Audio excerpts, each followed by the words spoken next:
Hello everyone, welcome back to just learn. So बच्चों, आज मैं आपके लिए लेकर आ चुकी हूँ क्लास 10th का एक नया चैप्टर जिसका नाम है लखनवी अंदाज। तो बच्चों, इस चैप्टर को यशपाल जी ने लिखा हुआ है और इस चैप्टर में उन्होंने अपनी एक छोटी सी ट्रेन की यात्रा के बारे में बताया है जिसमें वो एक लखनवी नवाब से मिलते हैं। तो चलिए फिर देखते हैं कि स्टोरी में आगे क्या होता है। तो शुरू करते हैं स्टोरी को बिना किसी देरी के।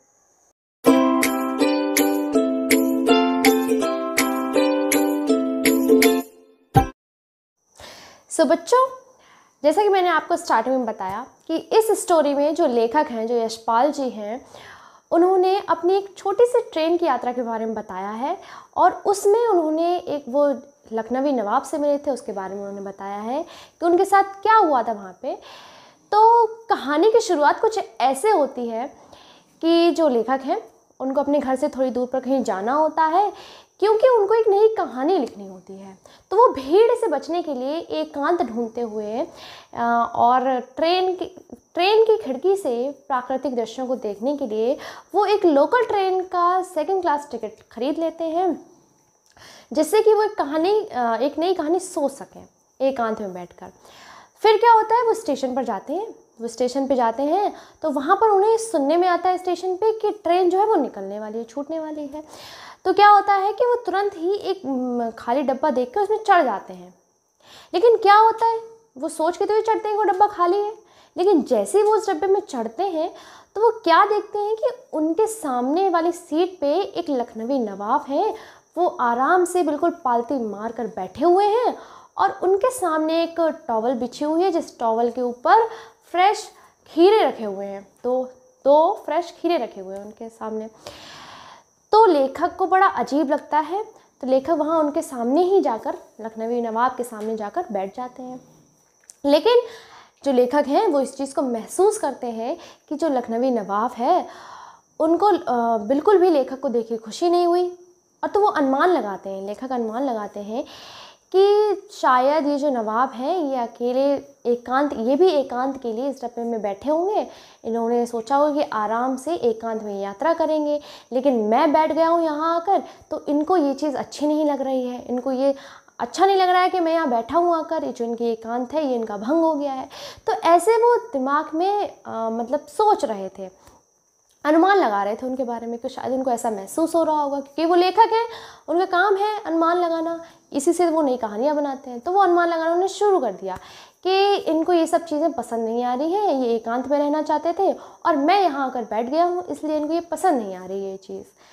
फिर थोड़ी देर बाद वो क्या देखते हैं कि जो लखनवी नवाब हैं वो उन खीरों को उठाते हैं और जो लेखक है उनसे पूछते हैं कि क्या आप ऑफ़र करते हैं उनको खीरा, कि क्या आप खीरा खाना पसंद करेंगे। तो जो लेखक हैं वो उनको मना कर देते हैं क्योंकि होता है ना, हाँ पहले हमसे कोई चीज़ कोई देता है तो फर्स्ट टाइम हम मना करते हैं। तो वही लेखक ने भी कहा, नवाब ने उनसे पूछा कि क्या आप खीरा खाना पसंद करेंगे, तो उन्होंने मना कर दिया कि नहीं, पहली बार में हर कोई मना कर देता है, तो उन्होंने भी मना कर दिया कि नहीं, मुझे नहीं खाना है। तो जो फिर लखनवी नवाब होते हैं वो क्या करते हैं, खिड़की से बाहर दोनों खीरों को निकालते हैं, उनको धोते हैं और धोने के बाद उसी टॉवल से उनको अच्छे से पोंछते हैं। पोंछने के बाद क्या होता है, उसको छीलते हैं और उनको छोटे छोटे स्लाइसेस में उसको काटते हैं खीरे को और उस पर नमक और लाल मिर्च बुरकते हैं। इसके बाद क्या होता है कि वो काटने के बाद लेखक से एक बार फिर पूछते हैं कि आप खीरा खाना पसंद करेंगे। तो क्या होता है कि वो ये सोचते हैं नवाब कि शायद चलो एक और बार पूछ लेता हूँ मैं, इन्होंने पहली बार मना किया, दूसरी बार में पहली बार में हर कोई मना करता है तो शायद अब ये ले लें। लेकिन लेखक क्या होता है, अपने आत्मसम्मान की वजह से वो कहते हैं मैं पहले मना कर चुका हूँ तो दोबारा मैं हाँ नहीं बोलूँगा। तो वो पेट खराब होने, ये कह देते हैं कि मेरा पेट खराब है इसलिए मैं नहीं खाऊँगा। तो दोबारा से वो बहाना बना देते हैं पेट खराब होने का और फिर वो खीरे को नहीं खाते हैं। फिर वो जो लखनवी नवाब है उसको नोटिस करना शुरू कर देते हैं। तो जो लखनवी नवाब है वो क्या करते हैं, स्लाइसों को उन्होंने काट रखा है और उस पर नमक भी लगा रखा है और मिर्च भी लगा रखी है। तो वो क्या करते हैं कि पहले एक स्लाइस उठाते हैं, उसको क्या करते हैं, सूंघते हैं, होठों तक ले जाते हैं और आँख बंद करके उसको सूंघते हैं। सूंघने के बाद जो मुँह में पानी आता है उसको अंदर निगल लेते हैं। इतना करने के बाद जो स्लाइस है उसको खिड़की से बाहर फेंक देते हैं। ऐसे ही दूसरा स्लाइस उठाते हैं, उसको भी सूंघते हैं, आँख बंद करते हैं और मुंह में जो पानी आ जाता है उसको निगल लेते हैं, बाकी स्लाइस जो है उसको बाहर फेंक देते हैं। तो सारे पूरे खीरे के साथ वो यही करते हैं। जितनी भी स्लाइसेस होती हैं उनको काट रखा होता है, काटने के बाद उसको सूंघते हैं, मुंह में पानी आता है, उसको निगल लेते हैं, उसके बाद उसको बाहर खिड़की से फेंक देते हैं। तो जो लेखक हैं वो उनको देखकर ये कहते हैं कि शायद ये ऐसा बता रहे हैं कि यही होती है नवाबों की नवाबी, वो चीज़ों को ऐसे ही खाते हैं, यही इसी को नवाबी कहा जाता है। इसके बाद क्या होता है कि जो लखनवी नवाब होते हैं वो इस खीरे की जो तैयारी होती है इससे थक कर लेट जाते हैं अपने टॉवल से हाथ पोंछकर।